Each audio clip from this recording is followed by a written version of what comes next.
Hello everyone, my name is Kenny Cormandy from the Airgun channel, My Airgun Reviews.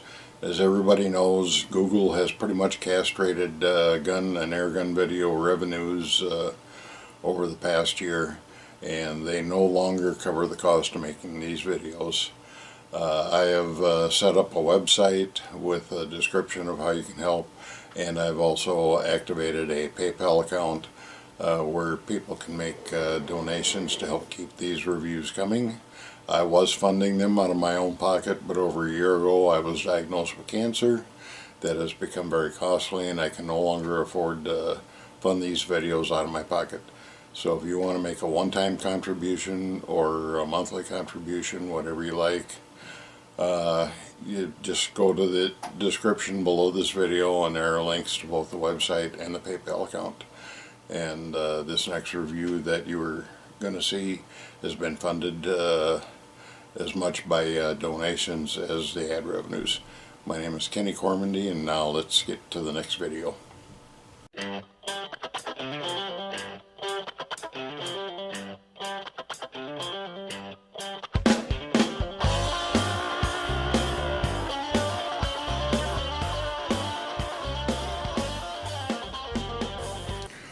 Welcome back everyone. Today we're looking at another pellet rifle from Crosman. This is the Crosman Incursion in 177 caliber.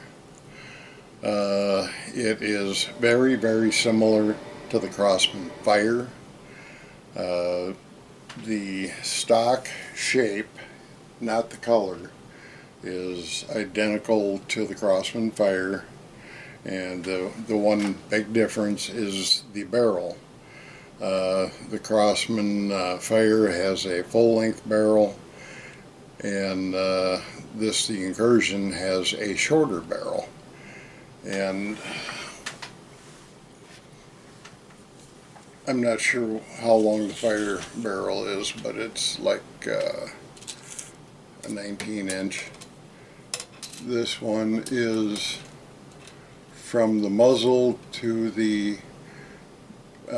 breech is 15.5 inches, so it's about 4 inches shorter.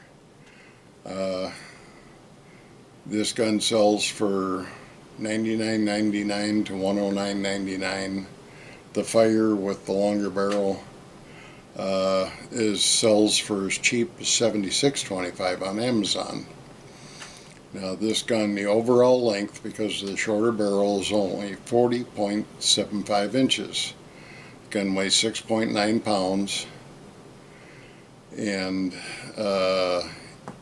because of the shorter barrel, they claim 35 foot-pounds cocking effort. I've measured it. I got 3 readings as high from 36 pounds up to 41 pounds on cocking effort. And at the end of the stroke I've got as light as 30 pounds. So it's right there in the hardest part of the cocking stroke. It can read as high as 41. Let's take a quick close-up of this gun and then we'll go from there.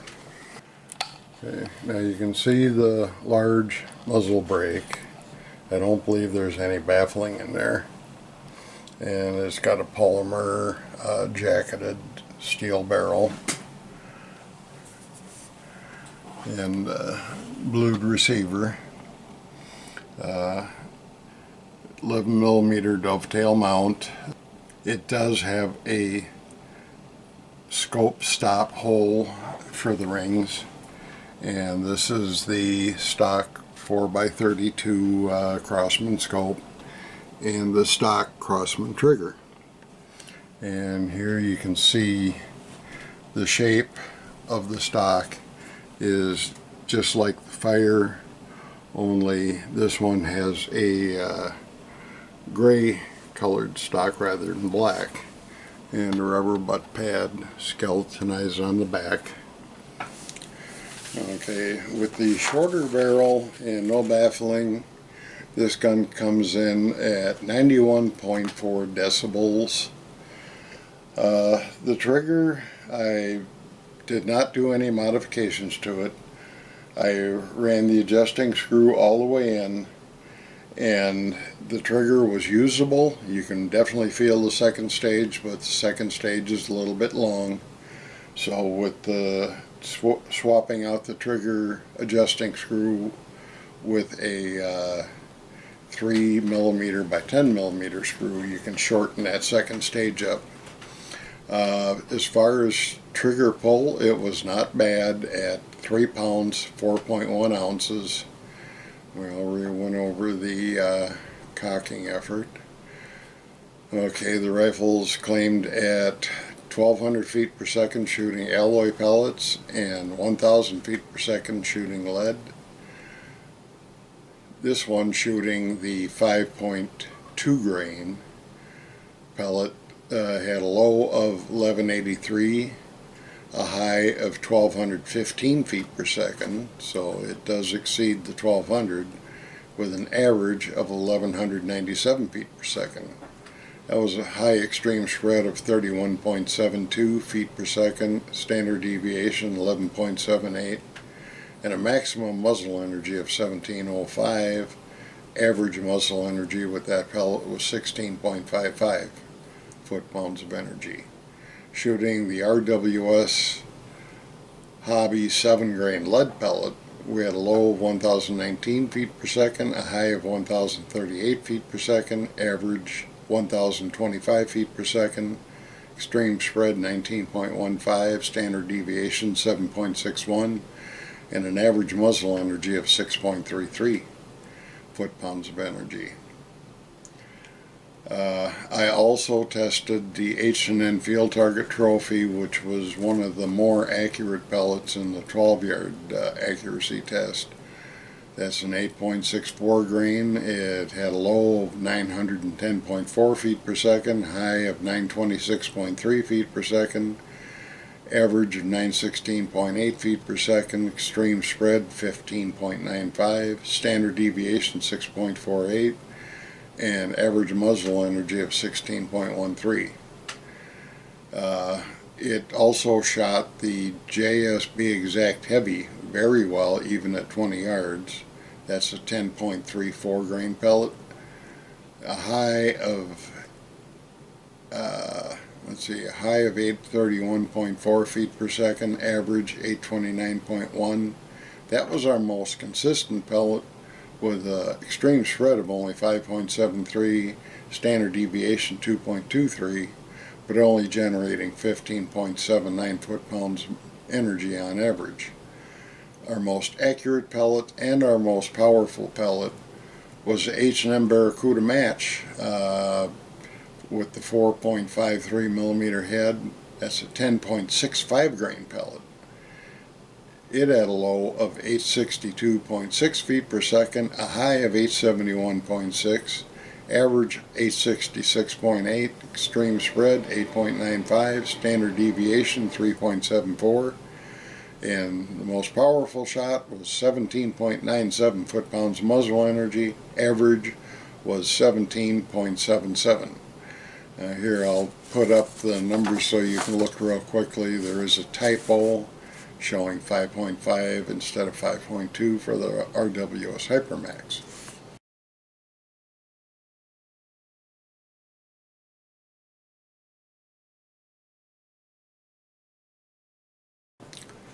Okay, I guess the next thing would be go to the 20-yard accuracy test.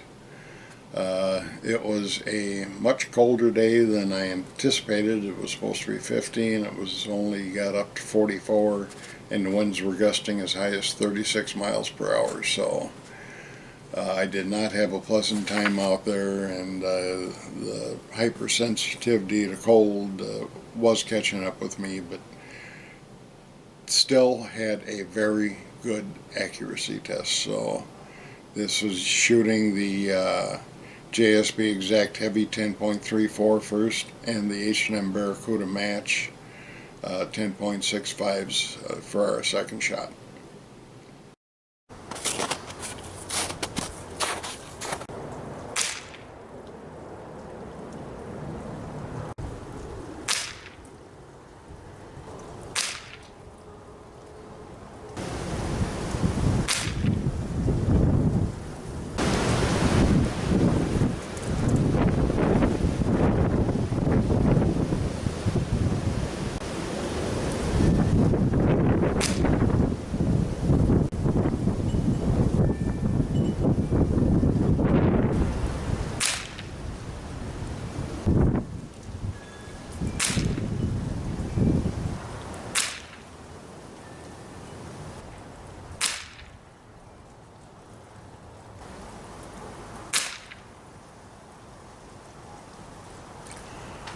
Okay, considering that I was using the stock Crosman 4x32 scope at 20 yards and the stock trigger, that was an excellent target shoot.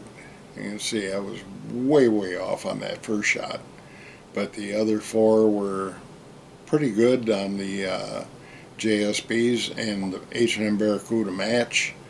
I only had one out of the group, and that wasn't very far off, and that was extremely tight considering the distance, the scope, the trigger, and the cold temperatures and the wind.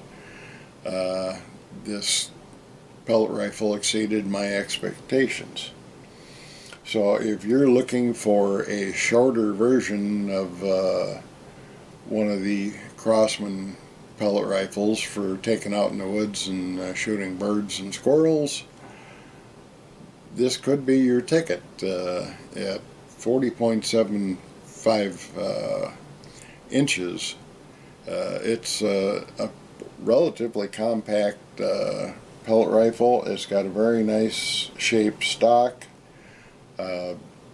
This is the same stock that Crosman will be coming out with for their new Crosman label NP2 pellet rifles. They got a couple coming down the pipe that will be using this particular stock, and I think you'll like the stock, and I think once coupled with the NP2 piston, making it easier to cock and giving you a little bit more power, I think they're gonna have a winner. As far as target and backyard shooting, I would probably definitely take the Crosman Fire over this one. You know, at $76.25 versus the cheapest of $99.99 on this particular one. As a matter of fact, for my preference, I actually like the Prowler over both of them. But if you want a short rifle, if you want this shape stock, you know, even at $99.99, there's a couple of scopes out there you can buy that are much better than this one. And with that cheap 3mm by 10mm trigger adjusting screw, you're going to have a tack driver on your hands. You know, even with the stock scope and the stock trigger, you're going to hit that squirrel in the head 10 out of 10 times with this thing. So this rifle is worth the money, especially if you want the shorter barrel. It is a little bit louder than, say, the Prowler or the Shockwave or even the Red Tail.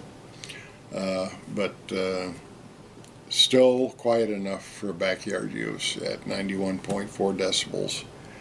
And all in all, it's a pretty good rifle. The Crosmans are coming around slowly with their trigger. They're getting a little bit better. You know, like I said, you can really feel the second stage. It's a little bit long, not bad, and you can make it shorter by changing out that screw. And at 12 yards, this scope was not really the best. Everything wasn't quite clear, but it was usable. And, you know, 15-20 yards, the reticle and the objective cleared up. It's just, you're dealing with a smaller picture with this 32mm 4-power scope. But overall, the gun is definitely worth the money. That's my review of the Crosman Incursion 177 caliber. My name is Kenny Cormandy, and thank you for watching.